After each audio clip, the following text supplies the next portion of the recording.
6th నుంచి 8th class వరకు కూడా ఉద్దేశ్యం అంటే ఆ లెసన్ అనేది ఏ ఉద్దేశ్యంతో మనకి ఆ పాట ఇవ్వడం జరిగింది. టెట్లో బిట్టు రిపీటెడ్గా వస్తుంది. డిఎస్సిలో అయితే ఇంకా చెప్పక్కర్లేదు, అంత ఇంపార్టెంట్ టాపిక్ అనమాట ఇది. రచయిత ఏ ఉద్దేశంతో ఆ పాఠాన్ని ఇచ్చారు అంటే ఆ పాఠం యొక్క ఉద్దేశం ఏమిటి, అలాగే ఒక ఉద్దేశం ఇస్తూ ఏ రచయిత లేదా ఉద్దేశం ఇస్తూ పాఠం పేరైనా అడుగుతారు, ఉద్దేశం ఇస్తూ రచయిత పేరైనా అడుగుతారు. సో మనం ఆ పరంగా బిట్స్ అనేవి ప్రిపేర్ చేయడం జరిగింది. ఒకసారి చూద్దాం. ఫస్ట్ బిట్, అమ్మ ప్రేమను గొప్పతనాన్ని తెలియజేస్తూ అమ్మ ఒడి పాఠాన్ని రచించినటువంటి రచయిత ఎవరు? The right answer is B V Narasimha Rao garu. B V Narasimha Rao గారు. అమ్మ ఒడి పాఠ్యాంశం ఎక్కడి నుంచి గ్రహించబడింది? అమ్మ ఒడి పాఠ్యాంశం ఎక్కడి నుంచి గ్రహించబడింది? సంపూర్ణ రచనలలోని 2వ సంకలనం నుంచి గ్రహించబడింది. నెక్స్ట్ వన్, సాటి మనుషుల తృప్తి సంతోషం కోసం పనిచేయడంలోనే నిజమైన తృప్తి సంతోషం ఉన్నాయని పాఠం రూపంలో తెలియజేసిన వారు ఎవరు? ఎందుకంటే ఇలా ఇస్తూ ఏ పాఠం అని ఇచ్చారనుకోండి, ఆ క్వశ్చన్ తప్పనిసరిగా ఐడెంటిఫికేషన్ అవుతుంది ఆన్సర్. సో ఏ పాఠం అని చెప్పేసి ఎవరు, రచయిత పేరు అడుగుతారనమాట. ఇలా ఇస్తూ ఈ ఉద్దేశం అనేది ఇస్తూ రచయిత పేరు ఇస్తారు. Option 4 is D is right answer. Satyam Sankaramanchi. Lesson పేరు తృప్తి, తెలుసు కదా, తృప్తి. నెక్స్ట్ వన్, తృప్తి అనే పాఠ్యాంశం సత్యం శంకరమంచి రచించిన ఈ క్రింది రచన నుంచి గ్రహించబడింది. తృప్తి అనే పాఠ్యాంశం సత్యం శంకరమంచి రచించిన ఈ క్రింది రచన నుంచి గ్రహించబడింది. అమరావతి కథల నుంచి గ్రహించబడింది. నెక్స్ట్ వన్, దేశభక్తి కవితలు రాసి జైలు శిక్ష అనుభవించినటువంటి వారిలో మొదటి వారు ఎవరు? Option 2 is right answer. Garimella Satyanarayana.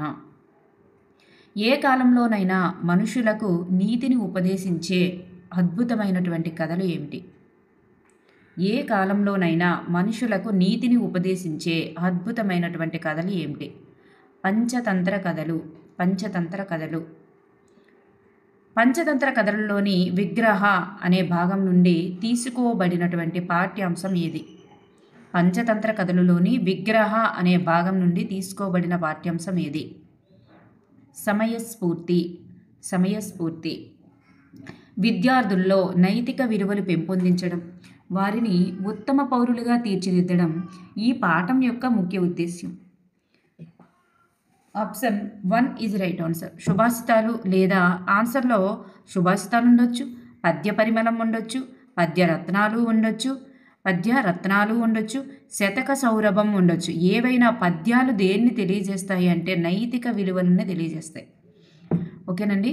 ఆప్షన్లో సుభాషితాలు, పద్య పరిమళం, పద్యరత్నాలు, శతక సౌరభం ఇలాంటివి ఏ వచ్చినా, పద్యాలకు సంబంధించి ఏ వచ్చినా నైతిక విలువలను పెంపొందించడమే వాటి ముఖ్య ఉద్దేశ్యం అన్నమాట.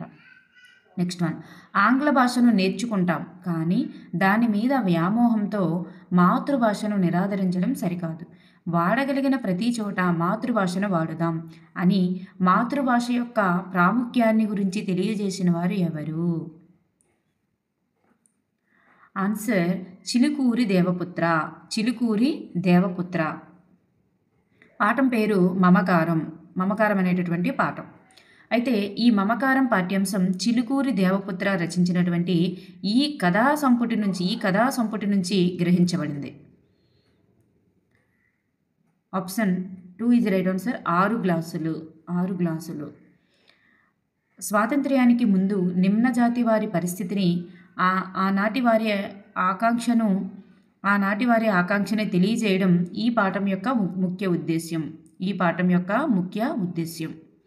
చూడండి, స్వాతంత్ర్యానికి ముందు నిమ్న జాతి వారి యొక్క పరిస్థితిని, ఆనాటి వారి ఆకాంక్షను తెలియజేయడమే ఈ పాఠం యొక్క ముఖ్య ఉద్దేశ్యం.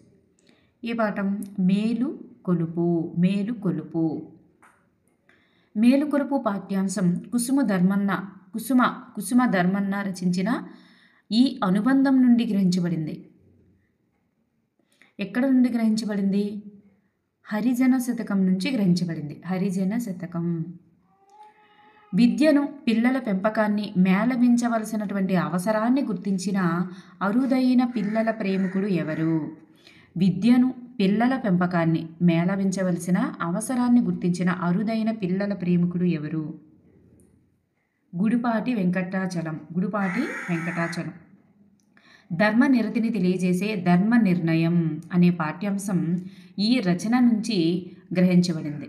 మాధవ్ వర్మ గురించి తెలియజేస్తూ ఆ ధర్మ నిరతిని తెలియజేసేటటువంటి ఈ ధర్మ నిర్ణయం పాఠ్యాంశం ఎక్కడి నుంచి గ్రహించబడింది?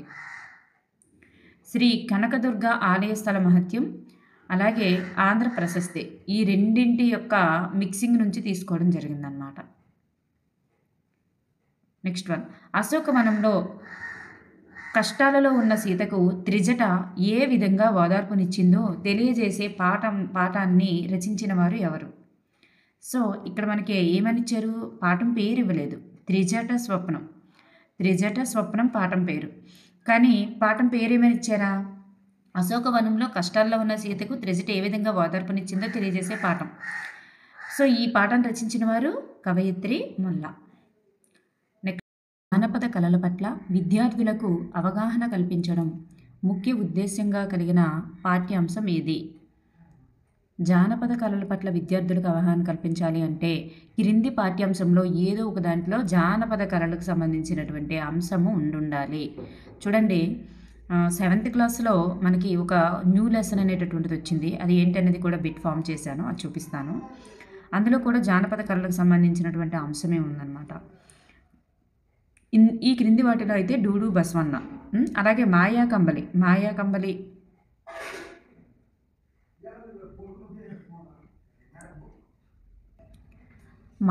పాఠ్యాంశంలో కూడా గొప్ప మహిమలు, అద్భుతమైనటువంటి సిచ్యువేషన్స్ అవి చూపిస్తూ అది కూడా జానపద కథ నుండి గ్రహించడం జరిగింది.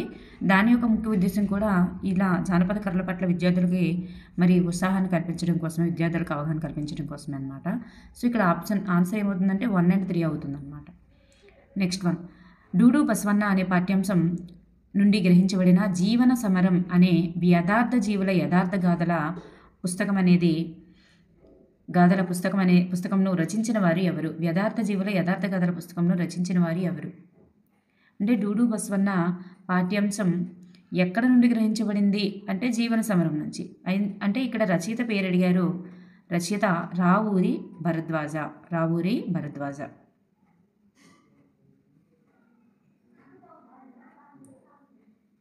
నెక్స్ట్ వన్ చూద్దాం. అక్షర జ్ఞానాన్ని అందించినటువంటి మొదటి గురువు అమ్మ. ఆమెను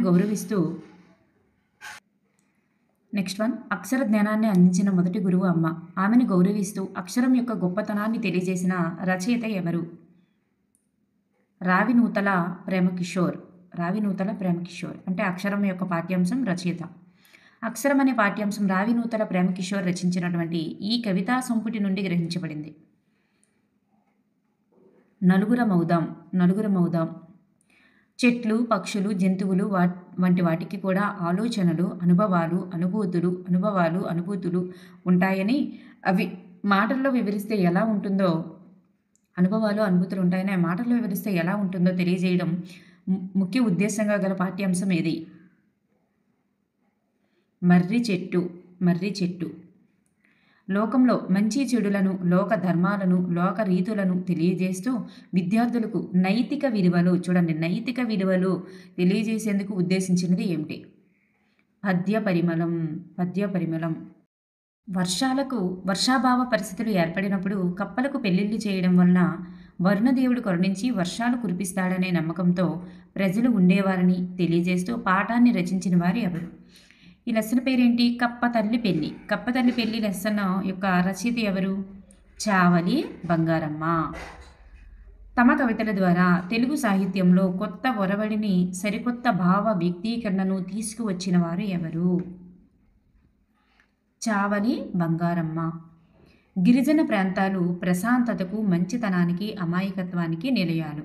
అలాంటి గిరిజన ప్రజల జీవితాలు అతలాకుతలం అవుతున్నా ఎంతో ఆశాభావంతో జీవిస్తున్నటువంటి గిరిజనుల యొక్క షార్ట్కట్గా ఇలా కూడా ఇవ్వచ్చు. గిరిజనుల యొక్క శ్రమ జీవనం గురించి తెలియజేయడం ఈ పాఠం యొక్క ముఖ్య ఉద్దేశ్యం. యథ అనే పాఠ్యాంశం గిరిజనుల గురించే ఉంటుందన్నమాట.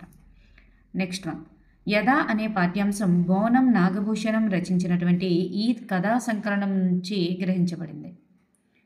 ఎక్కడి నుండి గ్రహించబడింది? కొత్త గాలి అనేటటువంటి కథా సంకలనం నుంచి గ్రహించబడింది.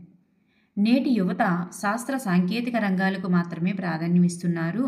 దాని వలన ఆధునిక సమాజంలో మానవుడు హృదయం లేని మరమనిషిగా పోయాడు. లలిత కళలను నిర్లక్ష్యం చేస్తున్నారు.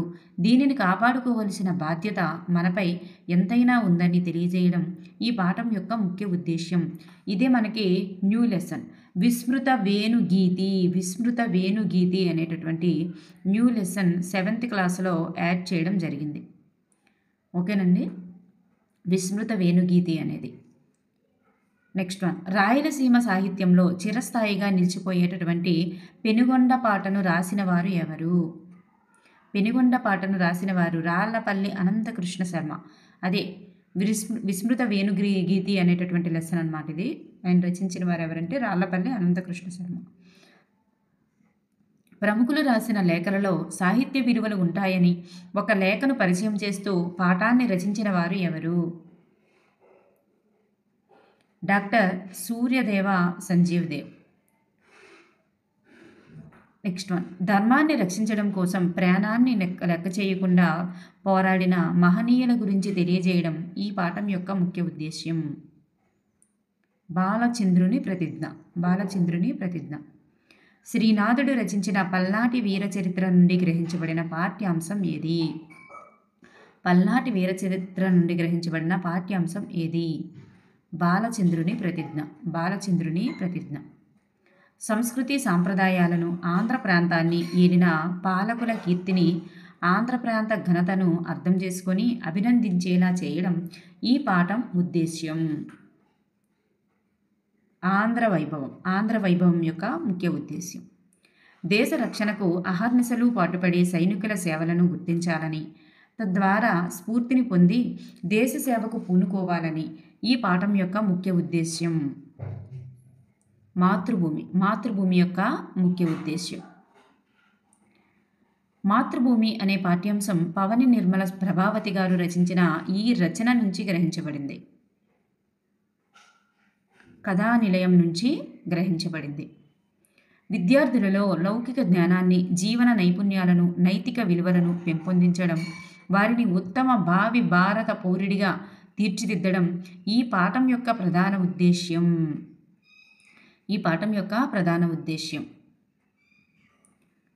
శతక సౌరభం, లౌకిక జ్ఞానాన్ని, జీవన నైపుణ్యాలను, నైతిక విలువలు అని వర్ణిస్తే పద్యపరిమళం, పద్యరత్నాలు, శతక సౌరభం, సుభాషితాలు ఇవన్నీ చెప్పాం కదా, ఏదైనా పెట్టవచ్చు, ఆప్షన్లో ఉన్నది. దేశంలో ప్రాచీన కట్టడాలను, వివిధ నిర్మాణాలను, పలు సంస్కృతుల సాంప్రదాయాలను, జీవన విధానాలను, వ్యత్యాసాలను గురించి తెలియపరుస్తూ చారిత్రక కట్టడాలు రక్షించుకోవలసిన ఆవశ్యకత. చూడండి, చారిత్రక కట్టడాలను రక్షించుకోవలసినటువంటి ఆవశ్యకతను తెలియజేయడమే ఈ పాఠం యొక్క ముఖ్య ఉద్దేశ్యం. చాలా చాలా ఇంపార్టెంట్. నా యాత్ర అనేటటువంటి పాఠం. దేశ అభివృద్ధిలో శ్రమజీవుల పాత్ర కీలకమైనదని, కష్టాలను గుర్తించాలని, వారి శ్రమను గౌరవించాలని, వారి పట్ల సానుకూల దృక్పథం కలిగి ఉండాలని తెలియజేయడమే ఈ పాఠం యొక్క ముఖ్య ఉద్దేశ్యం. సందేశం పాఠం యొక్క ముఖ్య ఉద్దేశ్యం. సందేశం అనేటటువంటి పాఠ్యాంశం గుర్రం జాస్వా రచించినటువంటి ఈ రచన నుంచి గ్రహించబడింది. గబ్బిలం అనేటటువంటి రచన నుంచి గ్రహించబడింది. వలస వెళ్ళిన వారి జీవన విధానాన్ని, శ్రమను తెలియజేస్తూ, చూడండి ఇక్కడ వలస వెళ్ళిన వారు అన్నారు.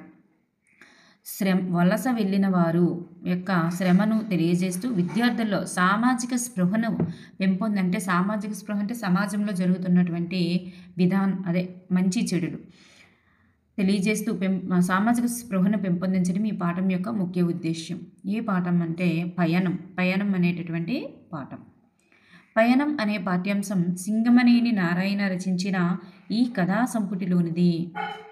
అనంతం అనేటటువంటి కథా సంపుటి సింగమనేని నారాయణ. అనంతం అనేటటువంటి స్వీయ రచన శ్రీశ్రీ గారిది. నెక్స్ట్ వన్, జీవితంలో ఆత్మవిశ్వాసంతో ముందడుగు వేయాలని, గొప్ప ప్రయత్నాలు చేయడం, ఒడిదుడుకులను అధిగమిస్తూ మనల్ని మనం ఉన్నతంగా తీర్చిదిద్దుకోవాలని తెలపడం ఈ పాఠం యొక్క ముఖ్య ఉద్దేశ్యం. మేలిమలుపు పాఠం యొక్క ముఖ్య ఉద్దేశ్యం. నెక్స్ట్ వన్, మేలిమలపు అనే పాఠ్యాంశం దేవునిపల్లి వెంకట కృష్ణశాస్త్రి రచించిన ఈ క్రింది రచన నుంచి గ్రహించబడింది. ఎక్కడి నుంచి గ్రహించబడింది అంటే పుష్పలావికల నుండి గ్రహించబడింది. తోటివారి సుఖదుఖాలలో పాలు పంచుకోవడం, సహానుభూతిని కలిగి ఉండడం, మానవత్వాన్ని పెంచడం వంటి భావాలను విద్యార్థుల్లో కలిగించడమే ముఖ్య ఉద్దేశం కలిగినటువంటి పాఠ్యాంశం ఇది. తోటివారికి సహాయం చేయాలి అంటే సుఖదుఖాల్లో పాల్గొవాలి, సహానుభూతిని కలిగి ఉండాలని తెలియజేయడం. చిరమాలిన్యం అనే పాఠ్యాంశం దేవిప్రియ రచించిన ఈ క్రింది కవితా సంపుటి నుండి గ్రహించబడింది.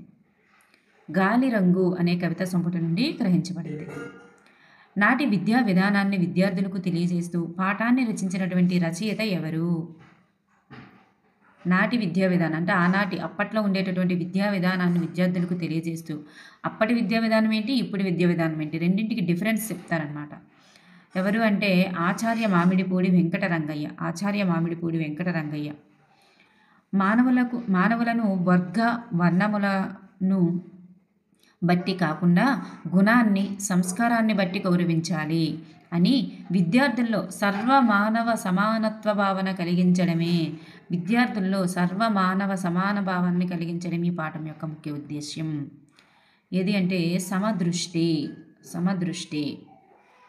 పైడి తెరేష్ బాబు రచించినటువంటి అల్పపీడనం అనేటటువంటి కవితా సంపుటి నుండి గ్రహించబడిన పాఠ్యాంశం ఏది? సమదృష్టి. తెలుగు భాషకున్నటువంటి ప్రత్యేకతను, ఘనతను, మాధుర్యాన్ని తెలియపరచడం, భాషాభిమానాన్ని పెంపొందించడమే ముఖ్య ఉద్దేశంగా కలిగినటువంటి పాఠ్యాంశం ఏది? భువన విజయం. ఇంటికి వచ్చినటువంటి అతిథులను గౌరవించాలని, వారికి ఏ లోటు రాకూడదని తెలియజేయడం ఈ పాఠం యొక్క ముఖ్య ఉద్దేశ్యం. ఇంటికి వచ్చిన అతిథులను గౌరవించాలని, వారికి ఏ లోటు రాకూడదని తెలియజేయడం ఈ పాఠం యొక్క ముఖ్య ఉద్దేశ్యం. ఆతిథ్యం పాఠం యొక్క ముఖ్య ఉద్దేశ్యం. ఓకేనండి, థ్యాంక్ యూ ఎవ్రీవన్. ఇక్కడికి కంప్లీట్ అయ్యాయి.